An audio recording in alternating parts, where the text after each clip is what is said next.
They are Staff moving. Sergeant This is Elena the Taylor last had built her chance. reputation the hard way. One impossible shot after another. At 31, with an appearance so ordinary she could vanish in any crowd, she had become the U.S. military's quiet answer to problems brute force couldn't solve. The morning sun cast long shadows across Marine Corps Camp Lejeune as Elena walked toward the briefing room. Fellow soldiers moved aside as she passed, their whispers following in her wake. Not from disrespect, but from something far more potent, reverence mixed with fear. Everyone knew what it meant when Elena Taylor was summoned. Inside the dimly lit room, Major William Wild Bill Griffin stood before a digital map scattered with red markers. At 61, Griffin was a living relic of Cold War operations, his weathered face telling stories classified documents never would. Gentlemen and Sergeant Taylor, Griffin's voice cut through the silence. What I'm about to share is classified top secret. The screen behind him flickered to life, revealing a tactical map peppered with casualty markers. 6 weeks ago, we started losing people to sniper fire at a rate that's become alarming. These weren't random pot shots from insurgents. These were precision hits from extreme distances, executed by experts. Griffin tapped to the next slide, a blurry image showing 5 women in tactical gear. We've identified the threat, an all-female sniper unit handpicked and trained by hostile forces. They're not locals. They're professionals operating in our territory for one reason: to hunt coalition forces. Captain James Reed raised an eyebrow. Female snipers. Is that confirmed? Absolutely, Griffin replied, his tone leaving no room for doubt. The enemy realized women can move through this region with less suspicion, blend with civilians, slip past checkpoints, and take positions no man could reach unnoticed. Elena studied the images with practiced detachment, but something inside her stirred when Griffin continued. In 6 weeks, this team has claimed 89 confirmed kills. They operate in pairs or together. Engagement ranges stretch from 800 to 1,200 meters. We don't even find their nests until after they're gone. The room fell silent as the scale of the threat sank in. Griffin's eyes shifted toward Elena. The fix is Staff Sergeant Taylor. She's the only counter-sniper we have who's taken out an all-female enemy team before. That was 18 months ago. Different theater, different enemy, but identical tactics. Every gaze turned toward her. Elena remained impassive, but her mind was already calculating angles, distances, approaches. As Griffin displayed photos of the victims, Elena's breath caught. Among the fallen was Sergeant Michael Carter, the man who'd saved her life in Afghanistan, and the only one who'd believed in her abilities when nobody else would. This had just become personal. A memory flashed in her mind. Carter pulling her from a collapsing building after an IED blast. Later defending her when command questioned putting a woman in a forward sniper position. Give her the shot, he'd insisted. She'll prove you wrong. And she had. The door swung open, and a figure stepped inside that few in the room recognized, except Elena. Former Colonel Frank Iron Man Reynolds walked with the deliberate precision of a man who'd spent decades in the shadows. At 72, the legendary sniper from the Cold War's darkest operations moved with surprising grace. Ladies and gentlemen, Griffin said, Colonel Reynolds has been called in as a consultant. He ran special operations behind the Iron Curtain and knows more about counter-sniper tactics than anyone alive.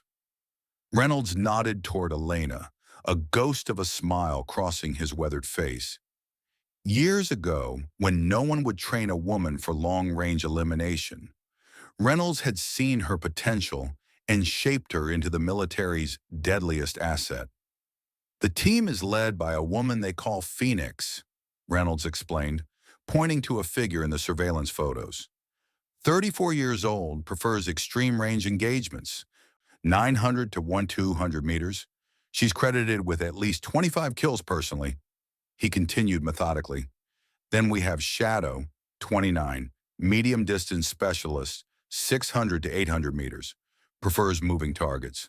And Echo, 27, close range expert by their standards, 400 to 600 meters. Reynolds paused, his expression grave. And I have reason to believe there's a fifth operator, Mirage. She's their deep concealment specialist, possibly equipped with advanced Russian counter-sniper technology. We have no visuals, only pattern analysis suggesting her presence. Elena examined the intel with surgical precision. Each sniper had a distinct style, a signature as unique as fingerprints to someone who knew what to look for. Reynolds pulled Elena aside after the briefing. His voice, low and graveled by years of whispered orders in hostile territory, carried the weight of experience. They don't think like male snipers, he said. More patient, more methodical, less hindered by ego. Men want the glory shot. Women just want the job done. He paused, studying her face. You won't find them, Elena. You must predict where they'll be. How? She asked. By thinking like them. Become the trap they don't know they're walking into. Reynolds gestured toward the map. Supply convoy route from Camp Summit to Forward Operating Base Eagle. That's where they'll strike next. They've hit it twice before? Elena nodded. Serpent Pass. Perfect vantage points. Multiple escape routes. Natural concealment. Good girl, Reynolds smiled faintly. Remember what I taught you in training. The deadliest predator never reveals itself until the kill is certain. His mention of training triggered another memory, a classified program from 5 years ago called Medusa. Elena was one of 12 women selected for specialized long-range elimination training. The instructors were merciless, the washout rate brutal. Only 6 completed the program, bonded by shared suffering and extraordinary skill. Elena remembered one teammate in particular, Catherine Steele Kate Stiller, whose natural talent for extreme distance shooting had been unmatched. Something else you should know, Reynolds said, interrupting her thoughts. That list of 89 casualties, they're not random. Most were associated with special access programs, black ops specialists, intelligence liaisons, security details for classified operations. Elena's eyes narrowed. They're targeting specific personnel. Precisely, Reynolds confirmed. These women aren't just killing soldiers. They're hunting people with particular clearances and access. The question is why? In her quarters, Elena prepared with methodical precision. Her primary weapon, the M2010 enhanced sniper rifle chambered in .300 Winchester Magnum, could reach out to 1 in 200 meters with devastating effect. The carbon fiber stock reduced weight while maintaining stability, and the suppressor would mask her signature. She put rounds on target at 1,400 meters with that rifle, stretching it past its rated capability through flawless fundamentals and relentless environmental calculations. She also packed a Mark 12 special-purpose rifle, lighter, more agile, ideal if the engagement closed to running distances. Her optics suite included a Schmidt-Bender PM2 scope with variable 5 to 25x magnification, a spotting scope for extended surveillance, and night vision equipment for operations after dark. Before departing, Elena reviewed every scrap of intelligence on the enemy cell. She studied their past kills for timing, geography, shot selection, and escape routes.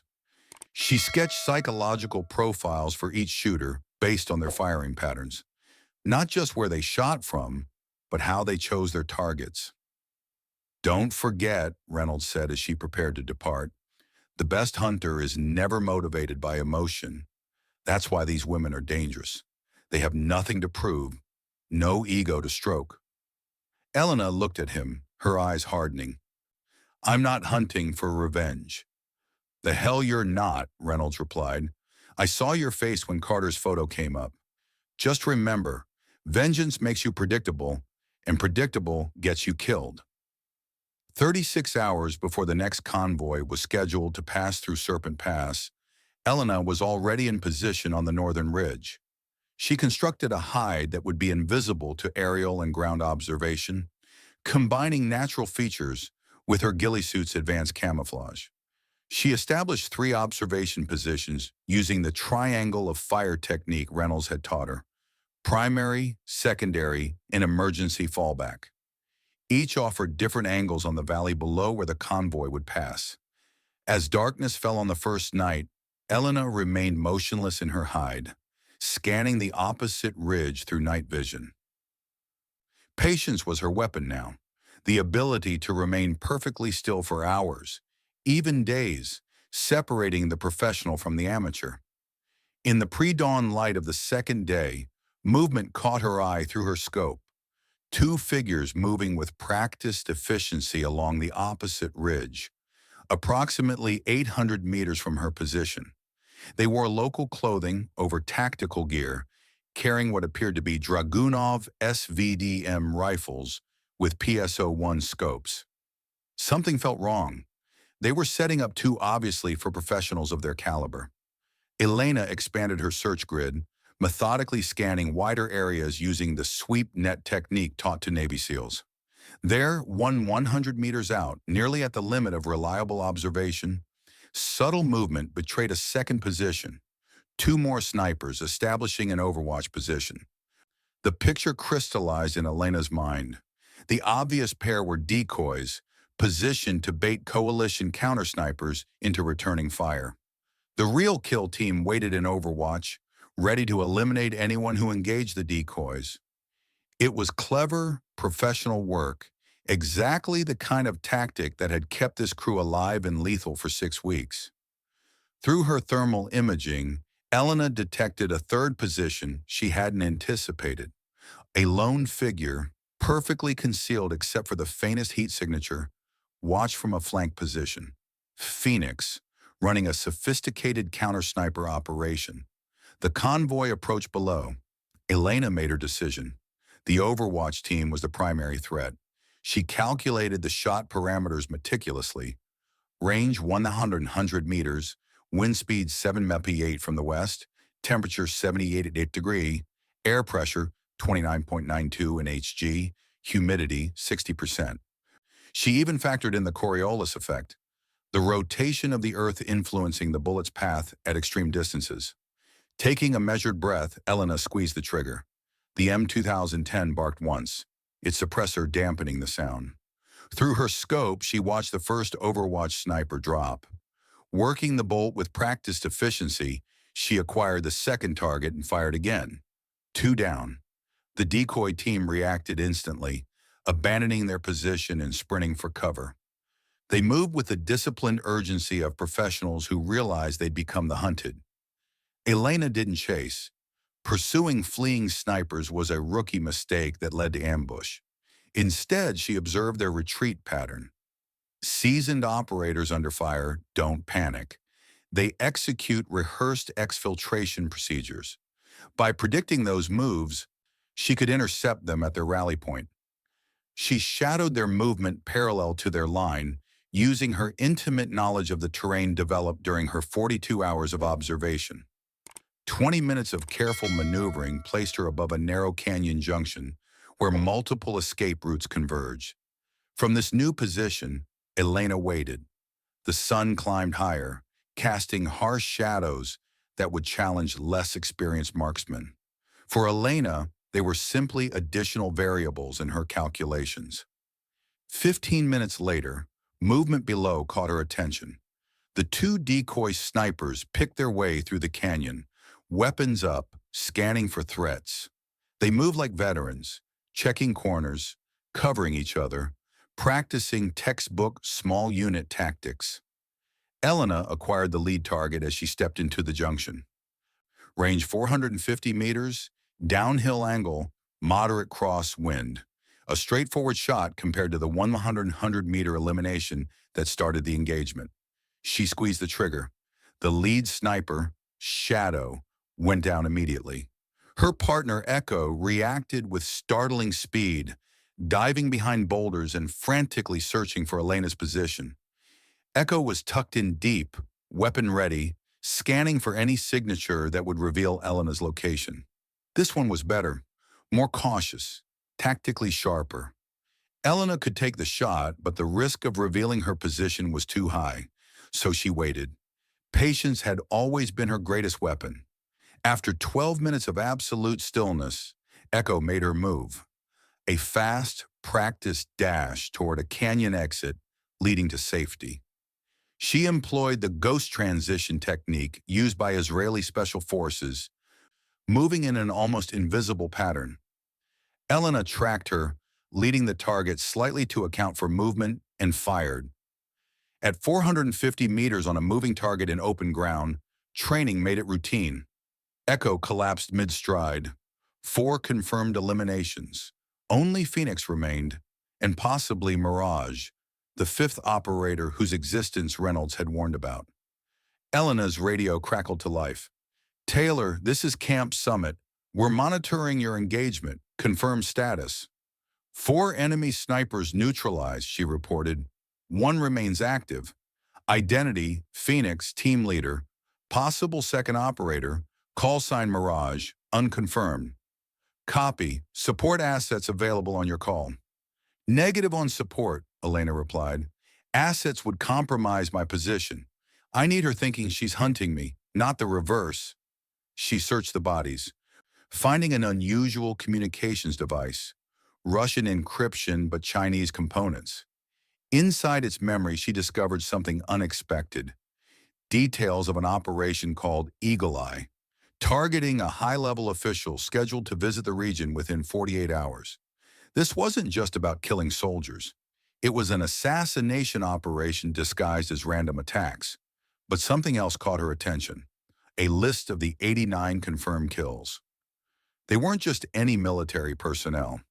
They were all attached to a classified unit designated Oversight, a special security detail under the direct command of General Marshall, the senior military officer overseeing black operations in the region. Her secure channel activated, Reynolds calling directly. "Taylor," his voice came through clearly. "I've analyzed the data patterns. Phoenix isn't just any sniper. She's Catherine Stiller, former U.S. Special Operator, reported KIA in Syria in 2019. She knows all our tactics, all our procedures." Elena's blood ran cold. "Kate? Confirm identity?" 87% probability based on operational signatures, Reynolds answered.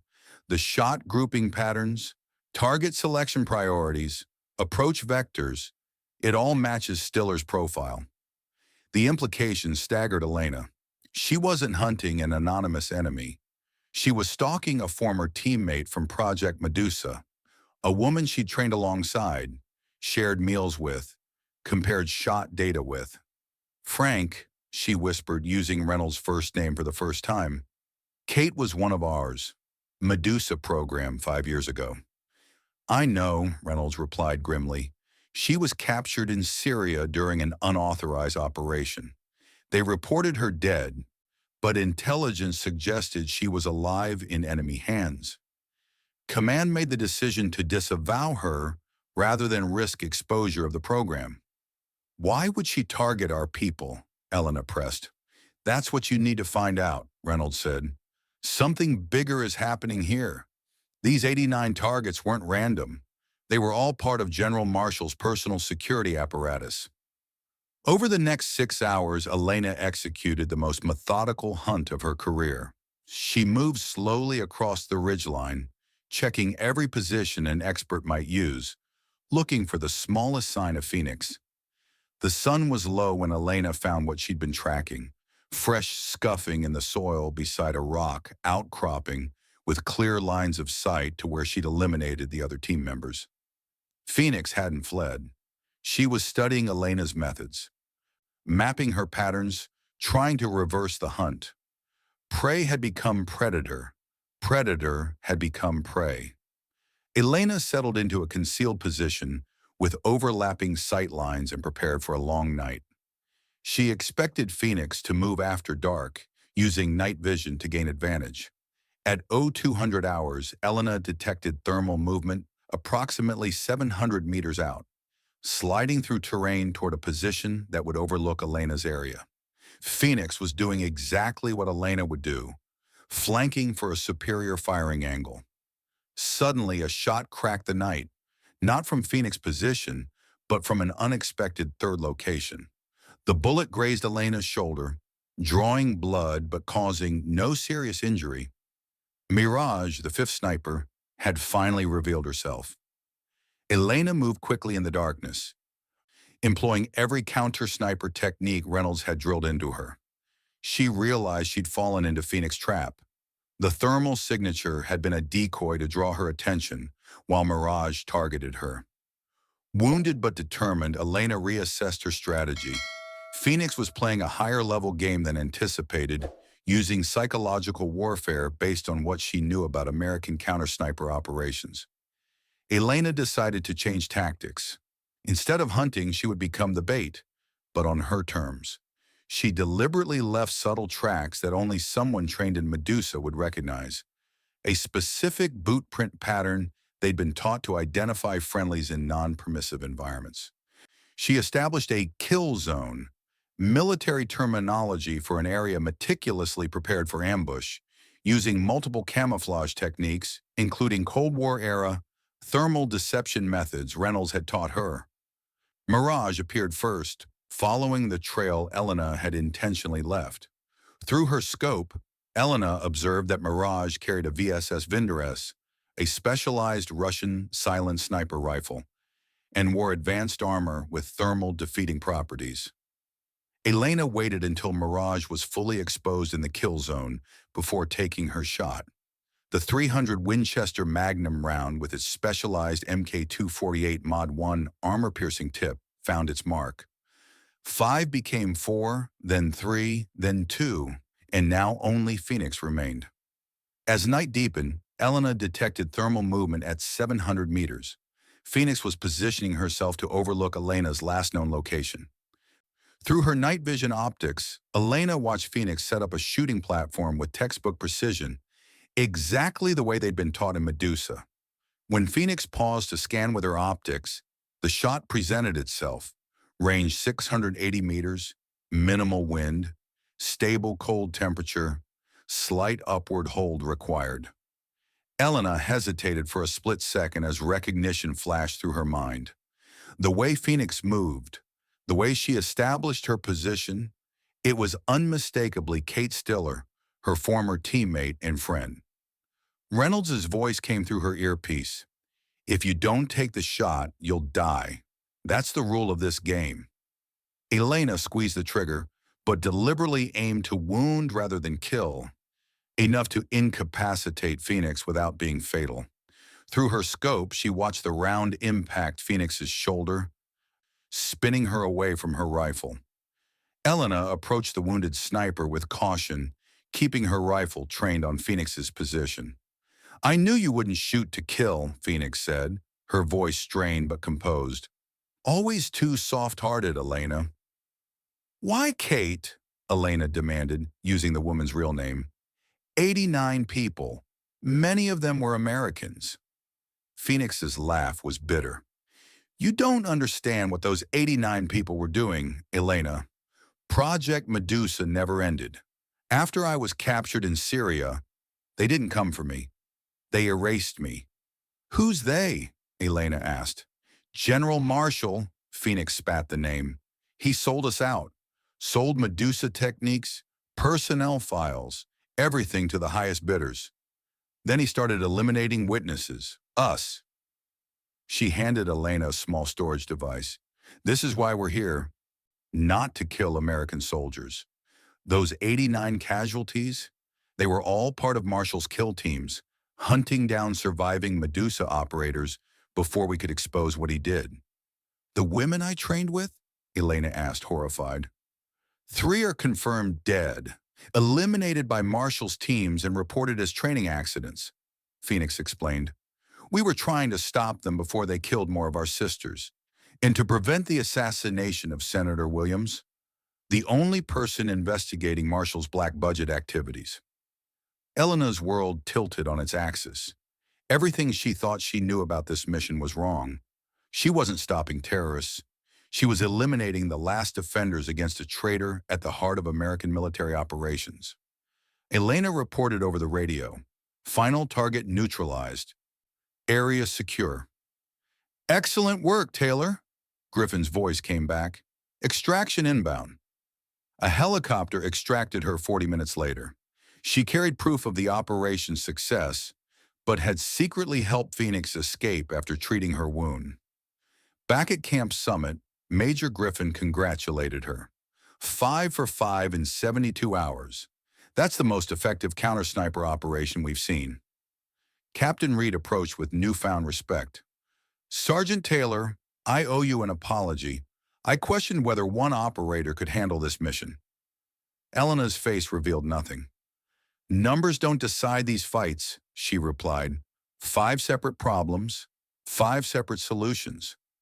The intelligence you recovered is invaluable, Griffin added. Those communications devices will give us insight into enemy operations for months. Elena nodded, saying nothing about the real intelligence she'd uncovered, the data from Phoenix pointing to General Marshall's treason. Later, she met Reynolds privately in a secure room swept for surveillance devices. I've confirmed everything, Reynolds said grimly after examining Phoenix's data. Marshall sold out Medusa and is eliminating witnesses. The program never officially ended. It went darker, deeper. Only 6 women remained active, including you. 4 are now dead. Kate survived capture, Elena noted. She came back to warn us and stop the killings. And you were sent to eliminate her team, Reynolds added. Perfect operational security, Marshall using his best to hunt his best. What's our play? Elena asked. Marshall doesn't know you were part of Medusa. Your files were compartmentalized under a different project name, Reynolds explained. That's our advantage. He still thinks you're just his top counter-sniper.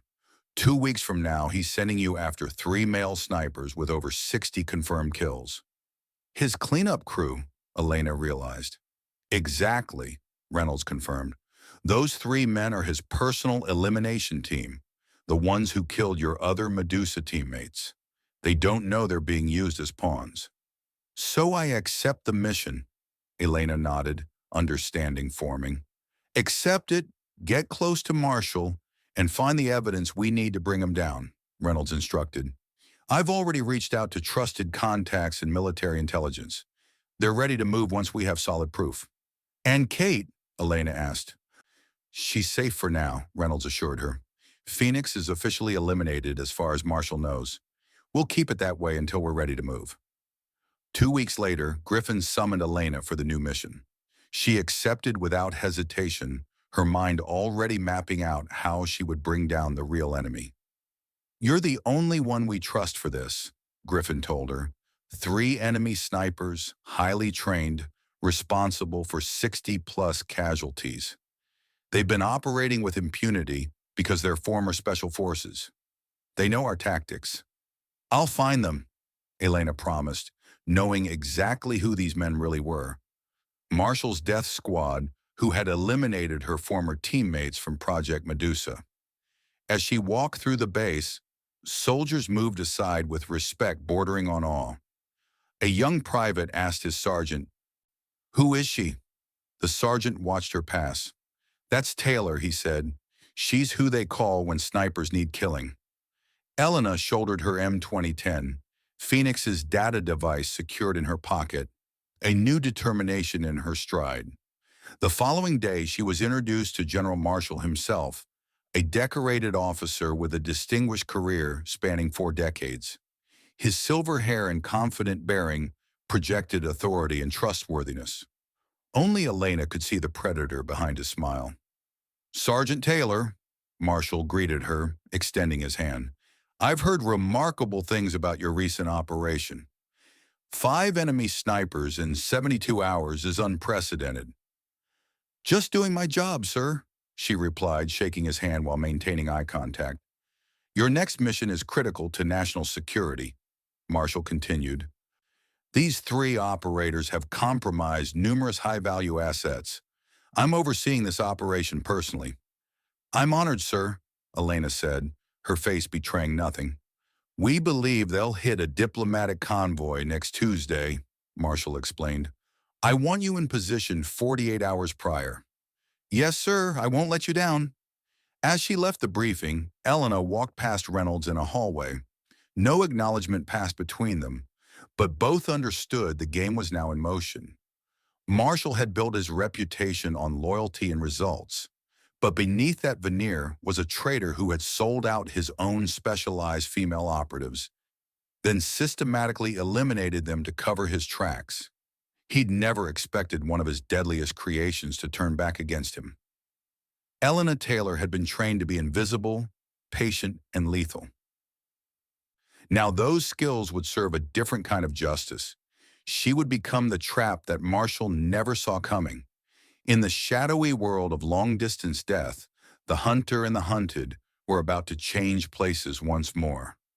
This time, the target wasn't a foreign threat, but the corruption within.